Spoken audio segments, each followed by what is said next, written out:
ঘুষ না দেয় রূপগঞ্জের নুরুন্নেসা স্কুল অ্যান্ড কলেজের ভারপ্রাপ্ত অধ্যক্ষের বিরুদ্ধে ল্যাব সহকারীকে চাকরিচ্যুত করার অভিযোগ উঠেছে। নিয়োগের সময় দাবি করা ৩ লাখ টাকা না দেয় কারিমার বিরুদ্ধে শুরু হয় ষড়যন্ত্র। ভুক্তভোগীর অভিযোগ, জোর করে নেওয়া হয়েছে মিথ্যা স্বীকারোক্তি। মাহবুল আলম পিওর রিপোর্ট, জানাচ্ছেন শাশ্বতী সরকার। নারায়ণগঞ্জের রূপগঞ্জে নুরুন্নেসা স্কুল অ্যান্ড কলেজে ২০২১ সালে ফেব্রুয়ারিতে আইসিটি ল্যাব সহকারী হিসেবে নিয়োগ পান কারিমা খাতুন। কিন্তু নিয়োগ প্রক্রিয়ার শুরুতেই ৩ লাখ টাকা ঘুষ দাবি করে ম্যানেজিং কমিটি। কমিটির সদস্য শাহিদা আক্তারের মাধ্যমে কলেজ ফান্ডে টাকা জমা দিতে বললেও অর্থাভাবে এই টাকা দিতে পারেননি কারিমা খাতুন। এতে ক্ষিপ্ত হয়ে ওঠে কমিটির কতিপয় সদস্য।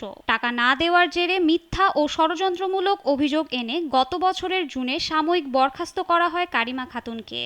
কারিমার অভিযোগ নির্দোষ প্রমাণিত হওয়ার পরও কলেজের ভারপ্রাপ্ত অধ্যক্ষ হেলেন কান্তি বড়ুয়া জোর করে ভয়ভীতি দেখিয়ে তার কাছ থেকে অভিযোগ স্বীকার করিয়ে নন জুডিশিয়াল স্ট্যাম্পে সই নেন।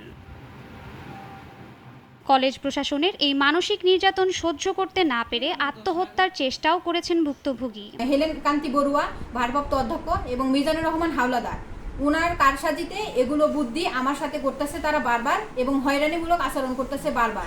ল্যাব সহকারীকে হয়রানির বিষয়ে জানতে চাইলে অভিযোগ অস্বীকার করে সাংবাদিকদের প্রতি ক্ষিপ্ত আচরণ করেন অভিযুক্ত হেলেন কান্তি বড়ুয়া।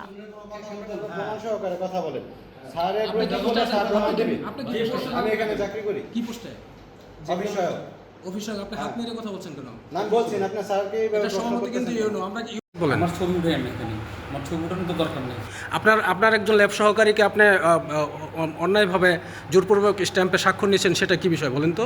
স্ট্যাম্প স্বাক্ষর কোথায় নিলাম আমি? আমাদের কাছে সেই স্ট্যাম্প আছে। আমি থাকুক স্ট্যাম্প, ওই স্ট্যাম্প দেখান দেখি। আচ্ছা, আমরা দেখাবো। আমরা তো আমাদের কাছে আছে, এই জন্যই তো কথা বলতে আসছি। আমরা দেখাবো। আপনি দেখান। ভারপ্রাপ্ত অধ্যক্ষের বিচার চেয়ে শিক্ষা বোর্ড এবং শিক্ষা অধিদপ্তরে আবেদন জানিয়েও সমাধান আসেনি, বরং বেড়েছে মানসিক চাপ। এ বিষয়ে ভুক্তভোগীকে সার্বিক সহযোগিতা করার আশ্বাস দিয়েছেন উপজেলা নির্বাহী কর্মকর্তা। হ্যাঁ, ওরে তো আমি আবার কোনো নিয়োগ দিয়েছি। এখন স্কুলের প্রধান শিক্ষকরা যারা আছে, অন্যান্য শিক্ষক যারা আছে, তারা মনে হয় কোনো স্ট্যাম্পের চুক্তির কথা বলছে, কিন্তু এটা তো আমি বলছি টোটালি ইলিগাল। এর আগেও ষড়যন্ত্র করে কলেজের ৩ শিক্ষককে বহিষ্কার করান এই ভারপ্রাপ্ত অধ্যক্ষ। দ্রুত তার বিরুদ্ধে আইনত ব্যবস্থা চান ভুক্তভোগীরা। শাশ্বতী সরকার, নাগরিক।